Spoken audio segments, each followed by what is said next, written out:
Here are some of the spookiest and true horror stories that are sure to send chills down your spine and give you a hard time sleeping. Number 1. Kasha House, Honolulu, Hawaii.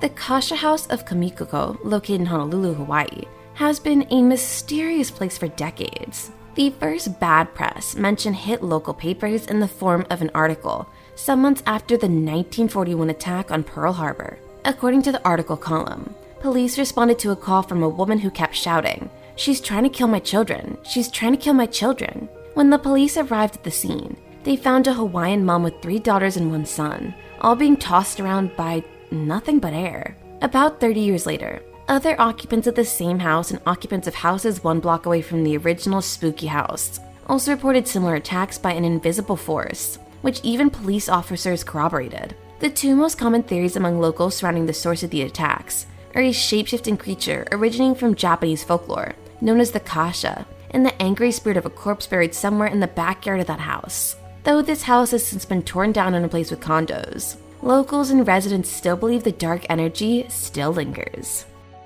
Number 2. Grey Gardens, East Hampton, New York.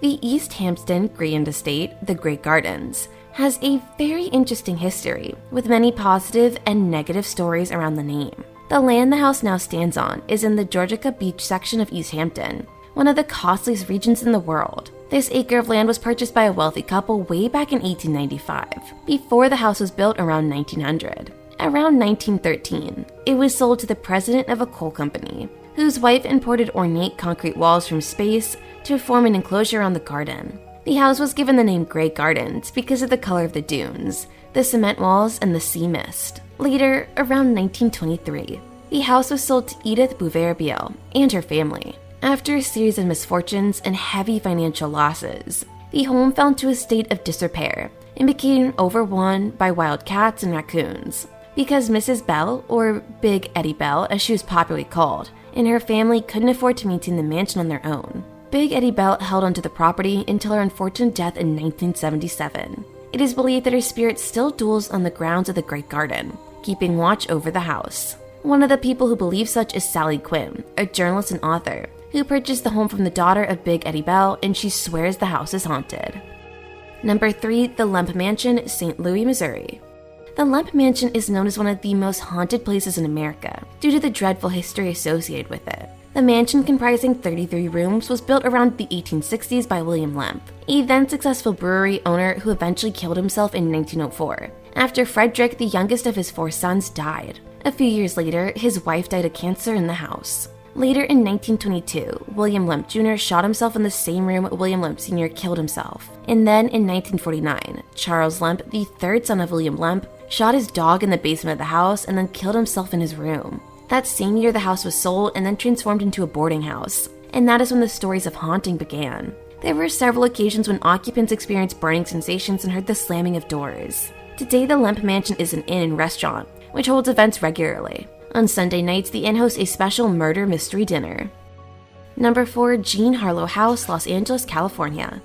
Los Angeles is one of the best places to go haunted house hunting, and the Jack Harlow House is one with a particularly dreadful history. Starting from 1932, it was the house of the famous actress Jean Harlow and her husband Paul Byrne, who shot himself in the head while standing in front of a mirror. His dead body was found by the family butler, who called MGM instead of the police, so there were tons of rumors among the locals that it wasn't suicide. Many people suspect Byrne's ex-girlfriend of his murder, a suspicion that was further compounded by her jumping off a boat to her death a couple days after Byrne's death. Jean moved out of the house after the death of her husband, but died just a few years later at the age of 26. Then in 1963, celebrity hairstylist Jay Sebring bought the house and lived there with his girlfriend Sharon Tate before she left him for Roman Polanski. Even after their separation, they remained good friends until they were both murdered by the Charles Manson cult. Back when Tate and Jay lived together in the Harlow house, Tate told several of her friends of strange occurrences in the house,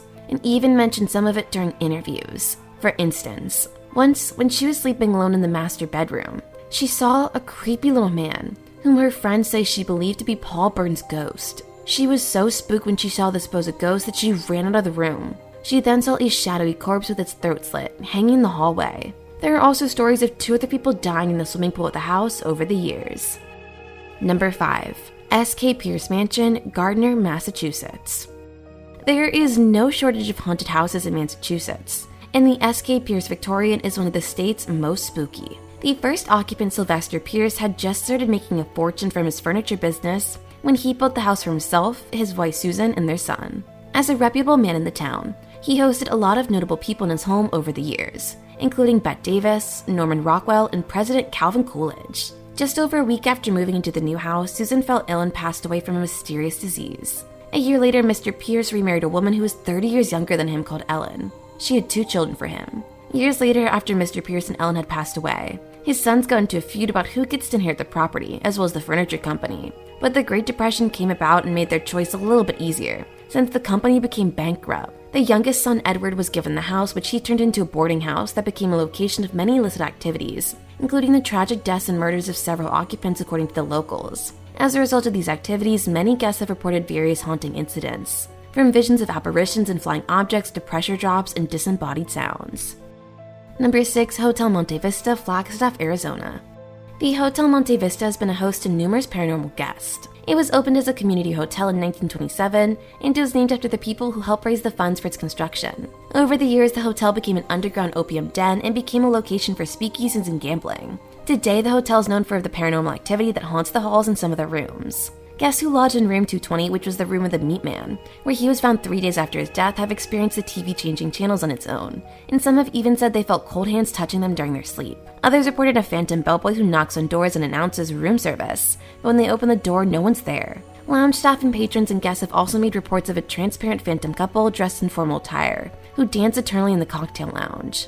The most disturbing story is the sound of an infant crying in the basement, heard over and over again. About this phenomenon, the hotel website reads, "Staff have found themselves running upstairs to escape the sound of the cries. Though the sounds are very real to those who hear them, there has been no information that has explained this phenomenon."